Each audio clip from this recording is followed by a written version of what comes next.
Olá, alunos, sejam todos bem-vindos ao curso FIC de Manejo de Irrigação no Cafeeiro. Meu nome é Anita Cristina e serei a instrutora de vocês. Módulo 3, Irrigação Localizada. Bom, antes da gente iniciar propriamente dito sobre o tema da aula de hoje, de irrigação localizada, é importante destacar que, de acordo com a área a ser irrigada, de acordo com a cultura, de acordo com as características do solo e aí outros fatores, são aspectos que devem ser levados em consideração na hora da escolha de qual equipamento de irrigação é mais adequado, qual que é o mais apropriado àquela situação. E aí, quando a gente fala em irrigação de cafeeiro no Brasil, é importante destacar que o mercado representa uma parte muito importante de, dessa tecnologia, né, hoje no Brasil. Então, existem diversas possibilidades, diversas maneiras, né, que a gente pode falar para irrigar o cafeeiro. Então, é importante que fique claro para vocês, né, que não existe um equipamento de irrigação que seja o melhor de todos ou o melhor que o outro. Eu costumo dizer que existe aquele equipamento de irrigação que melhor vai se adaptar àquela condição específica, né? E aí, como eu estava dizendo, de acordo com a área, topografia, vocês verão nessa aula de hoje que a qualidade da água é importantíssima, por exemplo, quando a gente fala de irrigação por gotejamento, qual que é o tipo de solo, as características do solo, o clima da região, qual que é o valor que o produtor tem de capital para investir no equipamento, para dar sucessivas manutenções necessárias, qual que é a mão de obra que tem disponível naquela região, a quantidade de mão de obra, o valor da mão de obra. Então, tudo isso deve ser levado em consideração na hora de recomendar qual equipamento de irrigação é mais adequado. Especificamente no caso da cafeicultura de montanha, é importante destacar a, a topografia, né? A agricultura de montanha são regiões muito acidentadas e isso deve ser levado em consideração na hora de escolher o equipamento e passa a ser um fator decisivo, além, claro, do clima da região. E aí, nessas condições de topografia muito acidentada, tem se utilizado geralmente a irrigação por aspersão convencional e o gotejamento, que é o que nós iremos abordar nesta aula de hoje do módulo 3. Então, sobre irrigação localizada, são sistemas de irrigação que compreendem basicamente onde a água ela é aplicada localizada, na região radicular da cultura, não molha-se a área total. Diferentemente, por exemplo, quem está lembrado aí na aula 2, que nós falamos sobre os sistemas de irrigação por aspersão, alguns deles, né, irrigam a área total, como, por exemplo, a aspersão em malha. Né? Os equipamentos de irrigação localizada, diferentemente desses, molham só parte da área. Então, a gente chama essa área que é irrigada de porcentagem de área molhada ou fração de área molhada, né? É uma parte da área porque justamente molha-se apenas a região de interesse, que é onde está localizada a cultura. E essa irrigação ela é feita em pequena intensidade, só que em alta frequência. Isso quer dizer que a vazão do emissor geralmente é uma vazão mais baixa, no entanto, a frequência é alta, irriga-se praticamente todos os dias, né, por causa dessa pequena intensidade de aplicação de água. Isso favorece o umedecimento na zona das raízes, deixa uma umidade adequada, umidade ideal que a gente chama umidade na capacidade de campo, é uma condição ideal para que as plantas se desenvolvam. Então, isso é bem interessante quando a gente fala de irrigação localizada, porque mantém essa umidade próxima da ideal, justamente nas raízes das plantas, né? Favorece a absorção de água pelas plantas. A irrigação localizada ela é dividida basicamente em dois grandes grupos: o grupo dos sistemas de irrigação por gotejamento e os grupos de sistemas de irrigação por microaspersão. Os sistemas de gotejamento é um sistema que, gota a gota, né, vai pingando na superfície, ou vocês verão que tem gotejamento enterrado também, enterrado no solo, né? Vai pingando, os emissores, eles pingam de forma localizada, né? Goteja mesmo, por isso o nome gotejamento, de linhas laterais, de mangueiras flexíveis, de polietileno, geralmente de baixa densidade, e é de forma pontual. Já a microaspersão, quem está lembrado aí quando a gente falou de aspersão? É um sistema de aspersão, só que de forma localizada. Não molha a área total, molha só parte da área. Então, são utilizados microaspersores, e aí são aspersores bem menores, com vazão menor, que demandam uma pressão de funcionamento menor. Então, é muito utilizado hoje no Brasil para cultivo de frutíferas, citricultura, outras frutíferas, por exemplo, de cultivo de árvore, né? Mangueira, coco, caju, né? É muito utilizado a microaspersão. Né? Vocês conseguem observar nesta imagem que, diferentemente da aspersão, a microaspersão, ela irriga apenas uma faixa de solo, né? A faixa de solo que compreende onde estão localizadas as raízes das plantas. Quando a gente fala de cafeicultura, especificamente no Brasil, o sistema, dentre os de irrigação localizada, que é amplamente utilizado, é o sistema de gotejamento. Então, nós iremos abordar nessa aula de hoje o sistema de irrigação por gotejamento. Né? A gente pode dizer que é o sistema que melhor se ajusta à irrigação do cafeiro. Né? Normalmente, as linhas de irrigação estão distribuídas na superfície do solo e acompanham a linha de cultivo das plantas, onde estão localizados aqui os emissores que vão irrigar a área de interesse. Então, são linhas de polietileno que estão dispostas na superfície do solo. A gente consegue perceber nitidamente nessa imagem que a irrigação por gotejamento, ela irriga a faixa de plantas e deixa a entrelinha, o corredor, sem irrigar. Então, irriga somente onde estão localizadas as plantas de café. De acordo com o tipo de emissor, a vazão deste emissor, o distanciamento que existe entre uma planta e outra, forma-se os bulbos de irrigação, ou então uma faixa molhada, né? Para a irrigação, por exemplo, do café, forma-se bulbos de irrigação onde está localizado o emissor, e aí onde tem cada planta de café, forma-se um bulbo molhado. A irrigação aqui é pontual em cada emissor aqui, pode ter um ou mais emissores, dependendo do projeto hidráulico. Então, forma-se que bulbos molhados. Já quando a gente fala de culturas, por exemplo, hortaliças, onde o espaçamento entre plantas ele é reduzido, é bem menor, forma-se, então, uma faixa contínua molhada, onde o espaçamento dos emissores já é menor em função da cultura que está sendo instalada. Então, existe esse ajuste do gotejamento, né? Tem um espaçamento variado de onde estão localizados os emissores de acordo com a cultura que está sendo cultivada. Então, existe essa possibilidade de ter-se vários espaçamentos entre gotejadores, de ter aqui, por exemplo, uma linha lateral abastecendo duas linhas de cultivo, ou neste caso aqui, uma linha lateral para uma linha de cultivo, poderia ter aqui também duas linhas laterais para uma linha de cultivo, então cada projeto hidráulico vai ser dimensionado de acordo com aquela cultura e as condições do solo que está implantado. Vamos dar sequência, então? Uma figura que representa, né, na cultura do café, aqui o bulbo úmido, que é formado no perfil do solo, justamente a partir do ponto de emissão de água.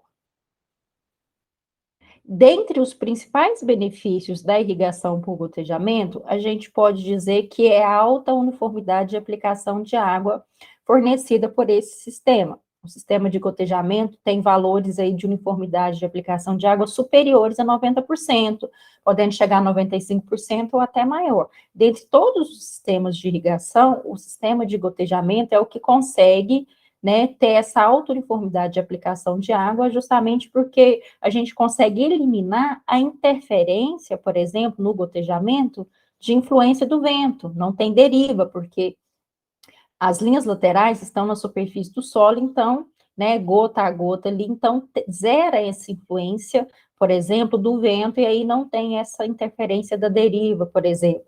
É um sistema que, consequentemente, tem a redução nos gastos de água, porque molha-se, irriga-se, né, parte da área apenas, é um sistema que os emissores, eles funcionam, quando a gente compara, por exemplo, aos sistemas de aspersão, com uma pressão de serviço menor, consequentemente, o gasto com energia elétrica é menor, tem a possibilidade de automação total do sistema, e com isso a redução drástica da mão de obra, que acontecia lá, por exemplo, na aspersão convencional, onde tinha-se a modificação das linhas laterais, ou até mesmo da aspersão em malha, que tinha-se que fazer mudança dos aspersores, né? No caso do gotejamento, existe possibilidade de automação total do sistema, então a mão de obra aí fica reduzida, é mínima mesmo, tá certo? Além da gente falar da aplicação eficiente defensiva e fertilizante, né? No caso,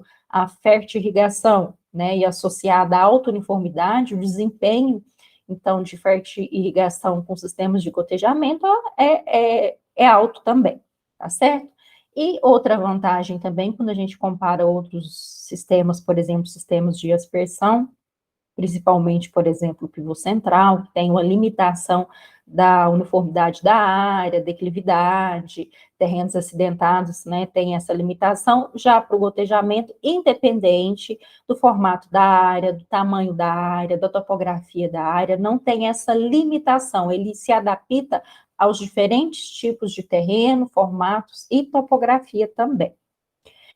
No entanto, existe também algumas limitações. Por exemplo, para instalar o sistema de gotejamento, o custo de instalação desse sistema é um pouco alto quando a gente compara aos outros sistemas. Então, para instalar, tem-se um gasto maior. Existe, por exemplo, a possibilidade de entupimento dos emissores, quando mal manejados, quando não se faz uma filtragem adequada, quando não se procede à manutenção das linhas laterais, lavando de tempos em tempos, igual é recomendado, em função do orifício dos emissores. Os emissores, os gotejadores, têm um orifício, um diâmetro de saída muito menor, quando a gente compara, por exemplo, a um aspersor. Então, pelo tamanho do orifício de saída, né, pode ocorrer, por exemplo, esse problema de entupimento. A gente vai falar mais à frente, né, nessa aula, que a qualidade da água é imprescindível, fazer filtragem é importantíssimo no sistema de gotejamento. Então, se mal manejado, ocorre o risco, sim, de entupimento dos emissores, e aí vai ocasionar problema vai diminuir a uniformidade de aplicação, isso vai gerar outros problemas. Então, a manutenção do sistema é importantíssimo para evitar essa parte do entupimento de emissor. Outra coisa também é em relação ao desenvolvimento do sistema radicular das plantas, né? Dependendo da localização onde está a linha lateral, onde está o ponto de emissão e a formação do bulbo molhado, as raízes, elas tendem a se desenvolver justamente nessa parte do solo onde tem a umidade ideal. Então, né, ocorre o crescimento radicular, geralmente, nessa parte do solo onde localiza-se o ponto de emissão. E pode acontecer, muitas vezes, possíveis danos nas linhas laterais. Por exemplo, na capina, ou até mesmo por outra atividade mecanizada, por algum implemento. Acontece muito também avarias por danos animais, roedores mesmos, né? Então, os animais no meio rural, eles danificam as linhas laterais, roendo mesmo. Então, isso é problema, dependendo da região, né, de roedor que danifica essa linha lateral. Então, tem esse problema, tem que ter feito manutenção, ficar trocando. Então, é importante a gente destacar que pode acontecer esses danos, tanto pelos trabalhadores, tanto quanto pelos animais. Em relação à distribuição de água no perfil do solo, ela é feita de forma localizada, justamente onde está localizado a planta, o perfil radicular da planta. Isso favorece que o aproveitamento melhor da água, porque justamente já está sendo colocada onde está localizada a planta, umedece apenas parte da área, deixando, por exemplo, no caso do café, a entrelinha fica sem umedecer. Então, isso é bem interessante quando a gente fala do gotejamento, tá certo? Para que a água chegue no ponto de emissão, no emissor, ela é pressurizada por um sistema de bombeamento e antes que ela entre nas linhas de irrigação, é imprescindível que se passe por um sistema de filtragem. Independente da qualidade da água, é obrigatório ter um sistema de filtragem quando a gente fala de irrigação por gotejamento. E é claro que, de acordo com a análise da água, da qualidade da água, esse sistema de filtragem ele vai estar mais rigoroso, a gente vai falar isso mais à frente. Então, é essencial que se tenha um sistema de filtragem antes que a água chegue nas linhas de irrigação. Então, a qualidade da água, ela vai influenciar diretamente na escolha do tipo de emissor que se vai utilizar, qual que vai ser o tamanho desse emissor, e aí, dependendo se a qualidade for uma qualidade inferior, tem emissores, são pequenos sprays, denominados microjets, que têm uma saída um pouco maior, o orifício de saída um pouquinho maior do que os gotejadores tradicionais. Eles pulverizam o jato d'água, sai aqui com a pressão, pulveriza esse jato, e aqui são gotas bastante finas, é uma estratégia, quando se tem uma qualidade um pouco menor, né, para se utilizar no gotejamento. E aí, uma vantagem também, que esse ponto de emissão aqui, onde está sendo onde está localizados os sprays microjets, é que formam um microclima, pode umedecer o ar e até abaixar a temperatura. Aqui são exemplos de sprays microjets utilizados na cafeicultura. É bom destacar que ele não tem movimento giratório, quando a gente compara, por exemplo, ao sistema de aspersão, né, os microaspersores, ele tem movimento giratório, e aí pode ser regulado com ano completo ou não, que são os microaspersores setoriais. O microjet já é diferente, ele não tem esse movimento giratório. E assim como os emissores, né, os gotejadores, ele aplica baixa vazão de água no solo. Em relação à composição, como que é distribuído esse sistema no campo?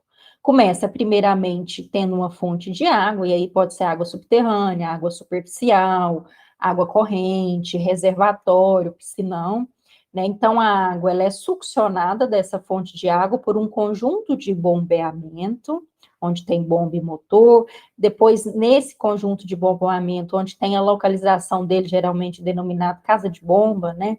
Tem-se diversos equipamentos como válvulas, medidores de pressão, medidores de vazão, entra a parte de filtragem, né, a localização dos filtros, o sistema de injeção de fertilizante para se fazer fertirrigação, os medidores de pressão, mais filtros aqui logo após o sistema de injeção de fertilizante.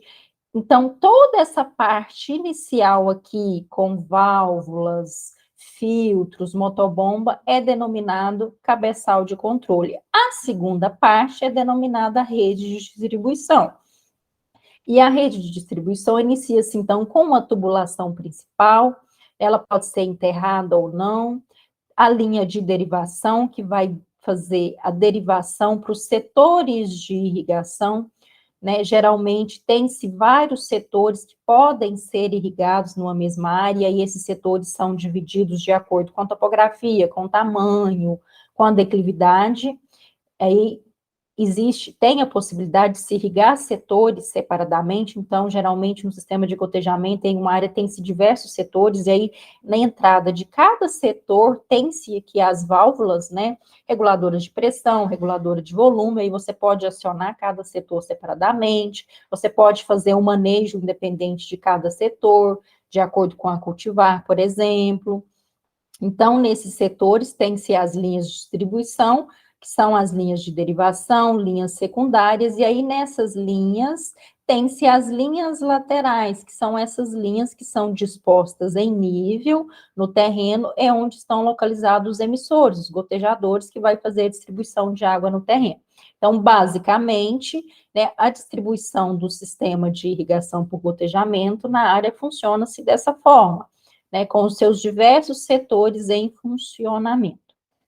Vamos falar separadamente agora de cada um destes. O conjunto motobomba é onde está localizado o sistema que vai fazer sucção da água, né? Um conjunto de motor com o bombeamento. Geralmente são bombas do tipo centrífuga de eixo horizontal.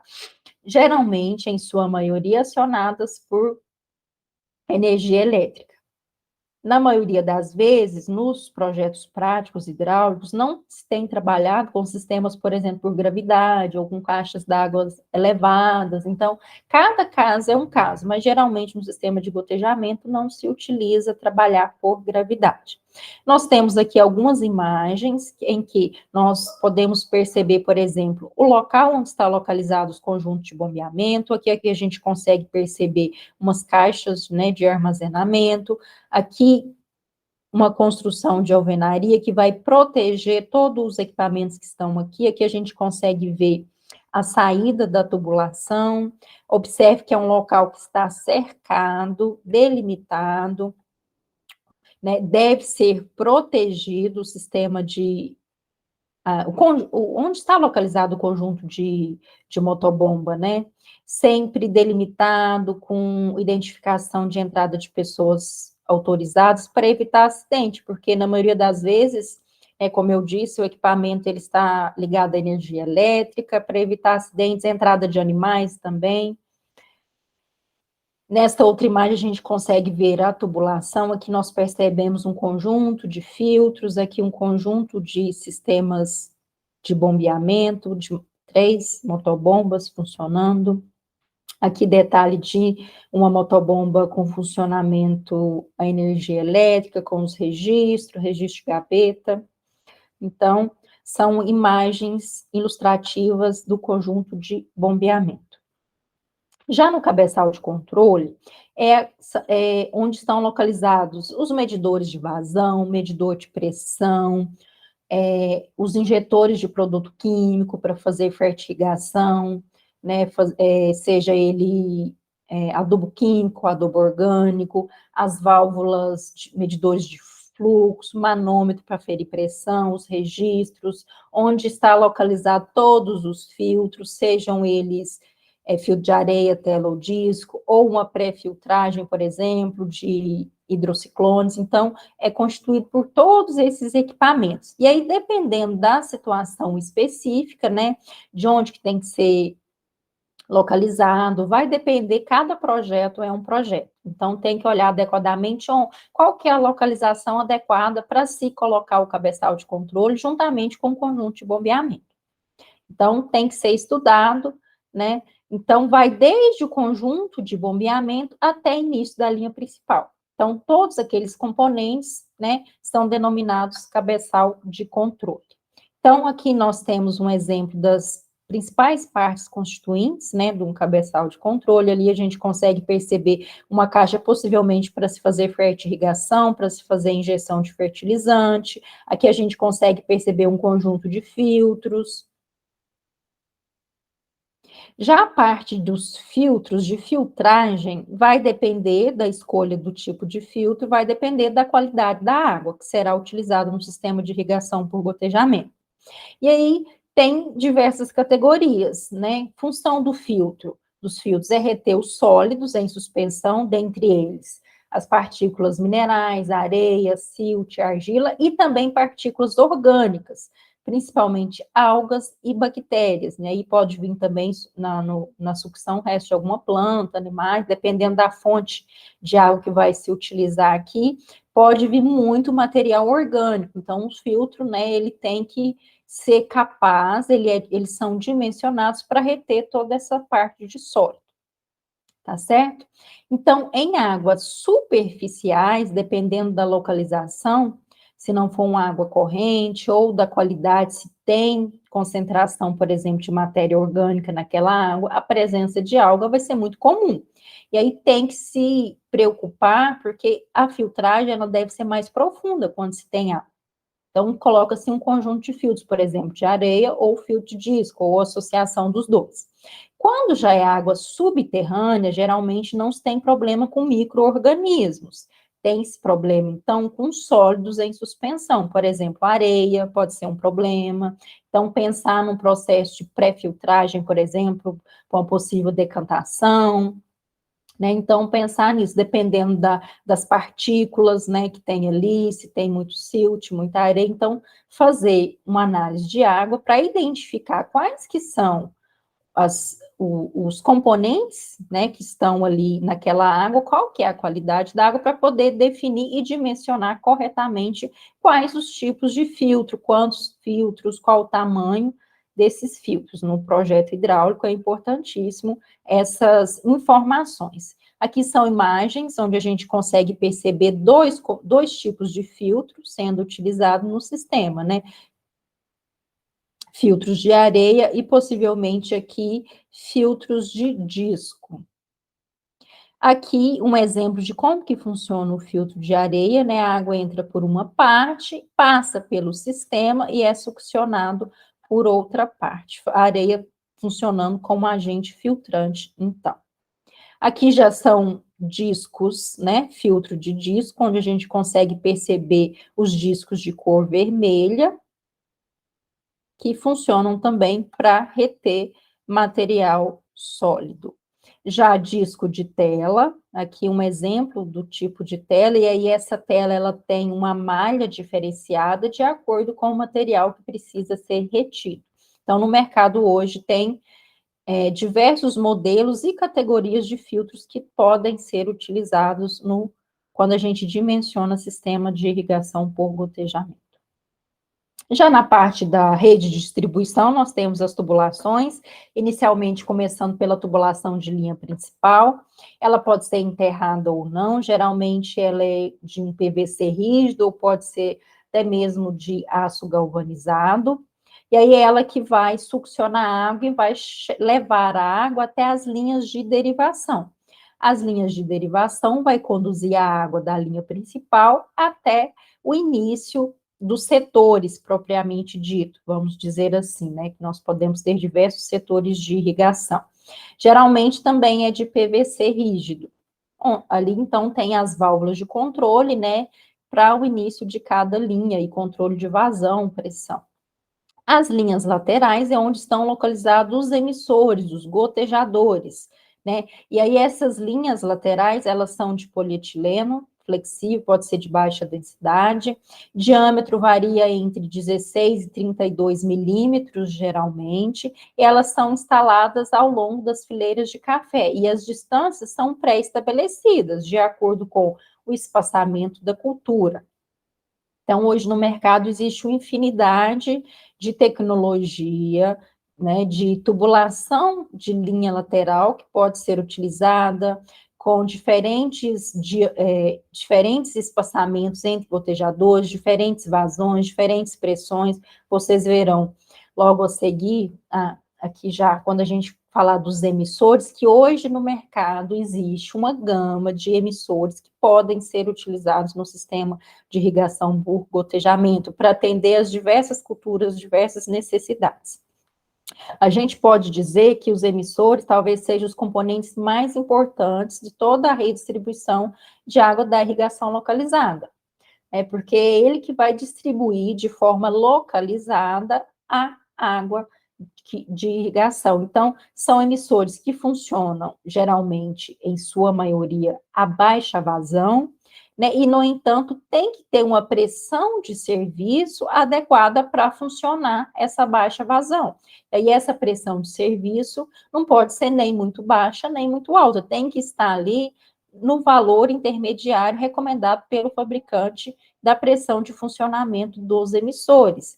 Então, em função da baixa vazão e da pressão de serviço adequada, para se ter uma boa uniformidade de aplicação de água, e aí vai depender muito da declividade do terreno, recomenda-se, geralmente, né, o projeto hidráulico é feito colocando as linhas laterais em nível no terreno, e aí dependendo da declividade, o comprimento dessa linha lateral, ele é influenciado, né, então o comprimento da linha lateral vai depender também dessa declividade do terreno, então é a parte hidráulica do projeto.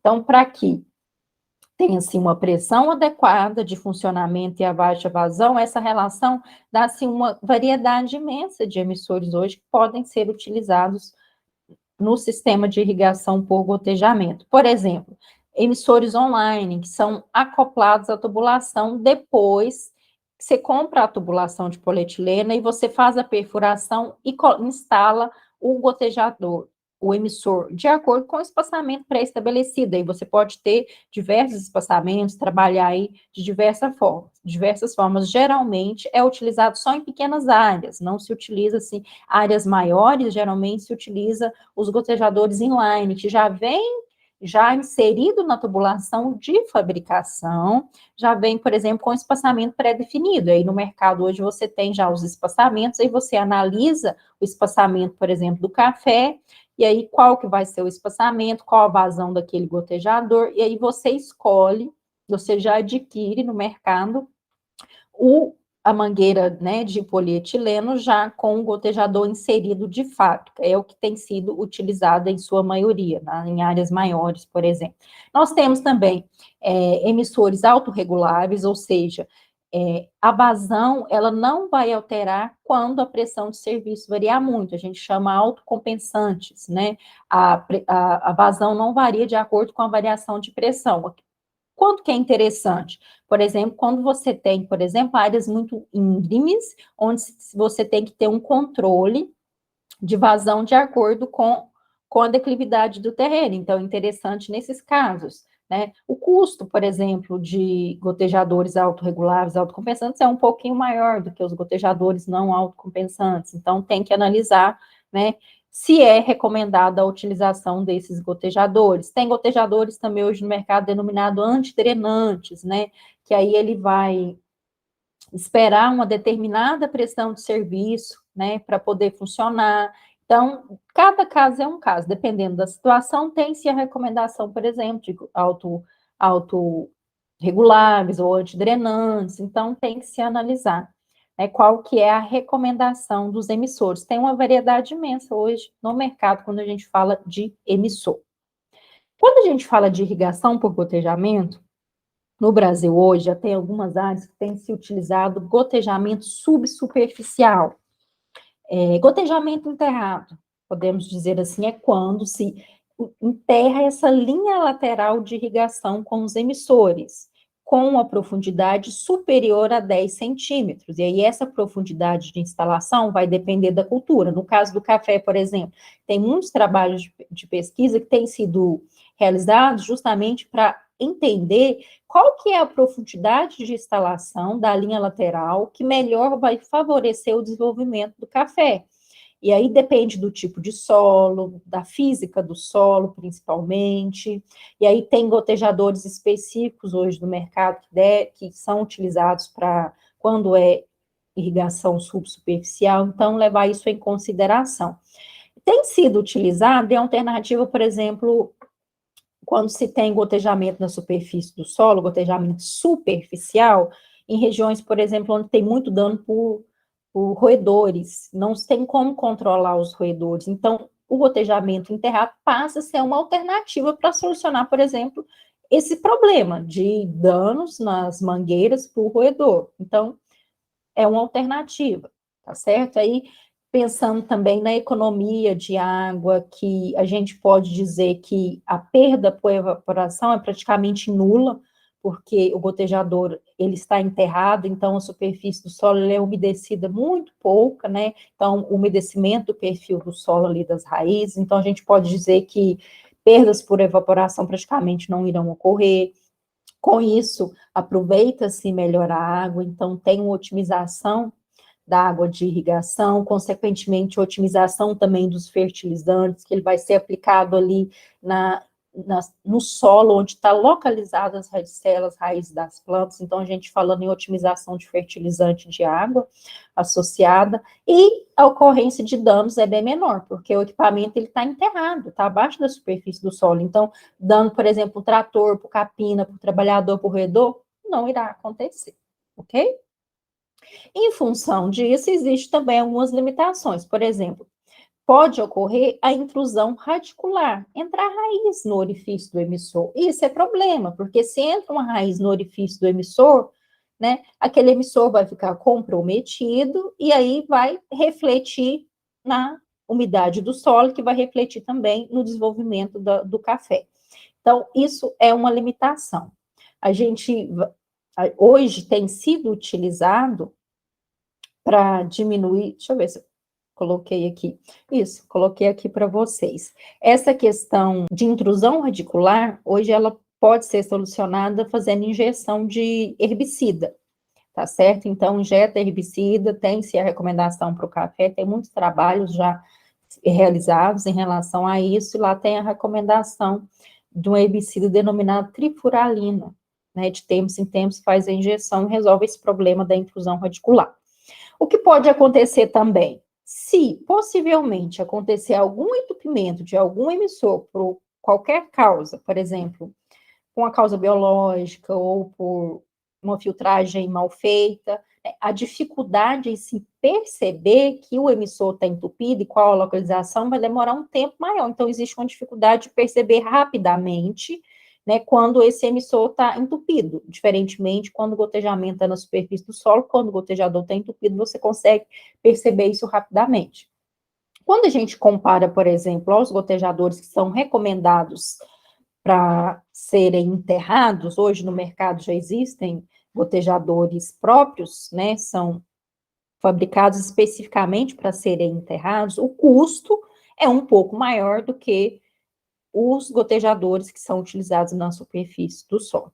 Então, considerando todos esses benefícios, todas essas limitações, tem que ser uma ação planejada. Se você vai utilizar o gotejamento enterrado, você tem que planejar, analisar cada caso, ver qual é a situação, ver se é recomendado, porque a distância entre um gotejador e outro, por exemplo, tem que ser feita corretamente para não acontecer, por exemplo, de ficar muito distante um gotejador do outro, isso refletir, por exemplo, né, no desenvolvimento radicular das raízes, no desenvolvimento do café, isso vai refletir lá na produtividade do cafeeiro. E lembrando também que uma vez o gotejamento enterrado, ele vai ficar ali por um certo período de tempo, tem a vida útil, né, do equipamento, a linha lateral vai ficar enterrada por um certo período de tempo, então tem que ser uma operação que você vai planejar, vai ter um investimento inicial maior, então cada caso é um caso, ver se é recomendado mesmo utilizar o gotejamento subsuperficial.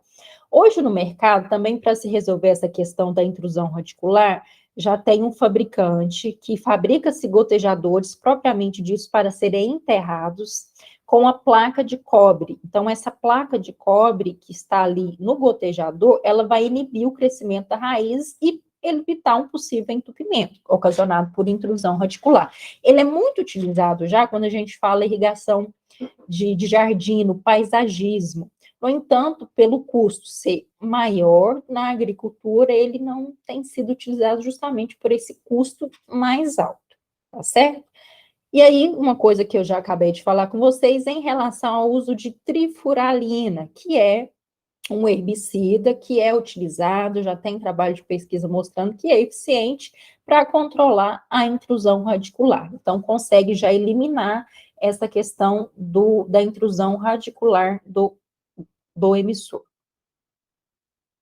Outra tecnologia também que é utilizada, na verdade, ela foi desenvolvida em alternativa ao gotejamento, principalmente pela parte de custo.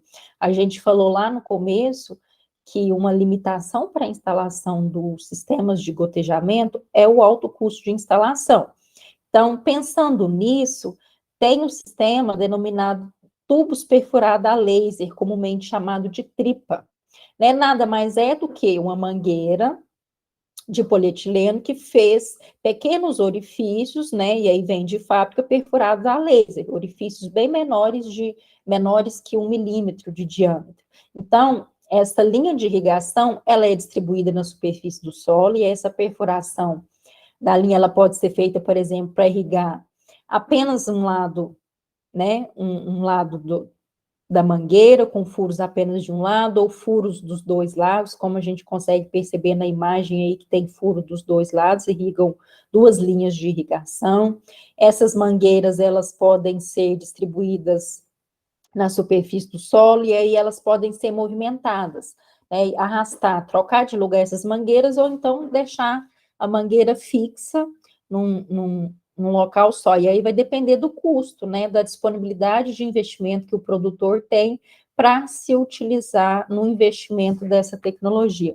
É uma É uma tecnologia que vem sendo muito utilizada, ainda é muito utilizada, por exemplo, na região de Minas Gerais, no Triângulo Mineiro, região de Araguari, por exemplo, ainda tem sido muito utilizada por causa do baixo custo de instalação.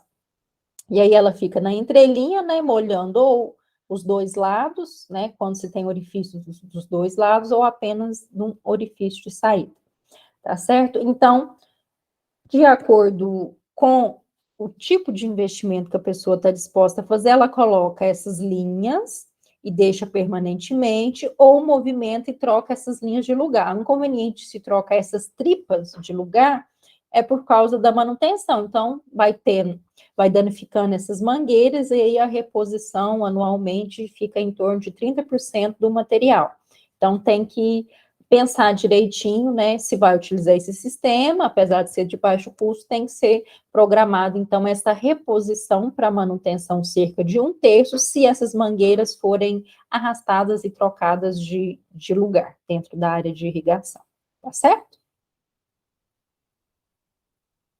Né? Tem as mangueiras fixas ou então as mangueiras que são trocadas de lugar. Se a declividade for muito acentuada, geralmente não se troca as mangueiras de lugar, deixa as mangueiras no lugar fixo, e aí o custo já é um pouco maior, né? Porque aí você tem que dimensionar e adquirir as mangueiras já pensando na área total. Antes de finalizar essa aula de irrigação localizada, eu acho importantíssimo a gente abordar a parte de qualidade de água de irrigação, porque quando a gente fala em irrigação localizada, a qualidade é importantíssima, principalmente em gotejamento, por causa do pequeno orifício de saída dos emissores. Eu coloquei uma tabela aqui para vocês perceberem os elementos físicos, químicos e biológicos que podem provocar entupimento nos sistemas de irrigação localizada e os gotejadores. Eu gostaria de destacar, e nós vamos falar principalmente ferro. Ferro é problema de entupimento, um dos principais. E aí, por exemplo, ferro, manganês. E aí, locais onde tem, por exemplo, alta concentração de ferro ou manganês, a gente passa a ter problema, por exemplo, com algas e bactérias, desenvolvimento de bactérias ferruginosas. Então, passa a ser problema, onde tem muito ferro e muito manganês. Então, já ocasiona os problemas biológicos. Na parte física, por exemplo, presença de areia, silt e argila, só de mencionar o filtro que irá reter ou decantar essas partículas sólidas. Falando especificamente de ferro na água de irrigação, o óxido de ferro, quando a gente fala em valência química, tem basicamente duas condições: o ferro bivalente e o ferro trivalente. Muda-se a carga do ferro. Então, quando a gente fala em ferro bivalente, nesse estado bivalente, ele é solúvel. No entanto, quando ele entra em contato de oxigênio, ele passa a ser ferro trivalente. E o ferro trivalente, ele já é insolúvel, ou seja, vai ser um precipitado que está na água de irrigação. Então, ele é problema, porque se ele é insolúvel, ele vai ser um precipitado e pode ocasionar entupimento no sistema de irrigação por gotejamento. Então, quando se tem presença de ferro, tanto em águas subterrâneas têm muito ferro bivalente, águas superficiais também. Se esses níveis forem maior que 1 ppm, já tem problema. Já, além do problema de ter precipitado de ferro, aparece o problema biológico, que aí começa a aparecer algas e bactérias que vai utilizar o ferro como componente, como energia. Então, começa a desenvolver alga e bactéria naquela água de irrigação, naquela água que será utilizada para irrigação, principalmente em água superficial. Não sei se vocês já observaram água de brejo, água de ribeirões, é muito comum a gente ver, dependendo da região, a gente vê uma coloração amarronzada daquelas algas que se desenvolvem ali. Então, estão presentes ali porque na água tem ferro. Então, quando a gente faz fala que tem que se fazer análise de água para se ver a qualidade da água que será utilizada na irrigação, é imprescindível fazer análise para ferro total e aí também verificar nessa análise ferro bivalente e trivalente, justamente para conhecer qual que é a forma de ferro que está ali misturada naquela água de irrigação. Então, eu já disse com vocês que quando o óxido de ferro bivalente, ele mistura-se com o oxigênio, ele reage muito bem com o oxigênio, ele passa de insolúvel, ele passa de ser solúvel, né? Passa a ser insolúvel, ele passa a ser um precipitado. Então, é importante conhecer se o ferro é bivalente ou trivalente. Então, se é ferro bivalente, que tem presente na água de irrigação, qual seria a alternativa, então? Fazer com que ele precipite e vire ferro trivalente, porque ele vai ficar insolúvel e eu consigo reter esse ferro nos filtros, né? Então, ele tem que reagir com oxigênio. Uma forma muito comum, e aí não tem custo tão alto para se adaptar, é fazer aeração dessa água. Então, eu pego uma água que tem concentração alta de ferro bivalente, vou oxigenar essa água, ele vai reagir com o oxigênio e vai formar o ferro trivalente. E aí, esse ferro trivalente, por exemplo, depois eu posso reter ele em um processo de decantação e depois filtragem. Eu consigo eliminar o ferro trivalente, decantando e depois fazendo filtragem. Tá certo? Outro processo que pode fazer também é fazer a cloração, adicionar cloro. Né? Cloro por quê? Porque onde se tem ferro, tem-se as bactérias que se reproduzem e utilizam o ferro como fonte de energia. Então, para se proceder à aeração, obrigatoriamente ela deve ser seguida de sedimentação, porque o ferro bivalente, ele vai reagir com o oxigênio, vai precipitar, formar o ferro trivalente, e aí ele tem que ser sedimentado para não ser succionado na água e chegar até os filtros. Depois de fazer a sedimentação, pode ser por hidrociclone, por exemplo, ou uma caixa de decantação, aí o projeto hidráulico vai dimensionar de acordo, né, com a qualidade dessa água. Então, para se fazer aeração, pode-se utilizar cascata, por exemplo, essas cascatas, elas podem ser feitas de alvenaria, dentro do reservatório, dentro do poço, alguma alternativa para oxigenar a água. Pode ser feito também com equipamentos elétricos, né? Tem que se pensar que tem que introduzir oxigênio nessa água de irrigação para precipitar. E aí, depois que precipita, o objetivo da decantação é fazer com que esse precipitado do ferro trivalente vá para o fundo. E na hora de succionar, então, tem que pensar que se o ferro precipitado ele está indo para o fundo, a parte da sucção, então, tem que ser feita na parte superior, né? Bombeada na parte superior e dá tempo para que esse ferro ele seja decantado e vá para o fundo. E a pouca quantidade de ferro que for, né, succionado, ele vai ser retido depois no sistema de filtragem. Aqui, por exemplo, é uma imagem onde demonstra a oxigenação da água de irrigação. É uma das opções que se pode utilizar para oxigenar a água de irrigação. A parte da cloração é importante porque se tem ferro ou manganês, vai desenvolver essas bactérias que utilizam o ferro. Então, é problema quando se tem ferro ou manganês uma concentração maior que 0,1 miligramas por litro. Então, se isso acontece, né, consequentemente, vai desenvolver essas bactérias. E aí, então, tem que se fazer a eliminação das bactérias com cloração. E aí tem-se a recomendação de acordo com a concentração de ferro ou manganês na água de irrigação. Então, faça o tratamento com cloro, de acordo com a quantidade de ferro ou manganês na água de irrigação. Então, outras estratégias, por exemplo, se a gente reduzir o pH do solo, deixar um pH baixo, por exemplo, em torno de 2, vai dificultar as sobrevivências dessas bactérias. Uma água quente, por exemplo, superior a 50 graus Celsius também, pode solucionar o problema. Então, pensar que o hipoclorídrio de sódio, por exemplo, na cloração, é recomendado e muito utilizado para fazer controle de bactéria na água de irrigação. Ok? Nesta imagem, nós temos aqui um emissor que está entupido por fontes biológicas, desenvolvimento de bactéria no emissor. Então, se a água de irrigação não for tratada, não for clorada ou não for feito um tratamento adequado, filtrada, para se reter esses micro-organismos, vai ter problema de entupimento de emissor, sim. Então, deve ser feito de forma correta.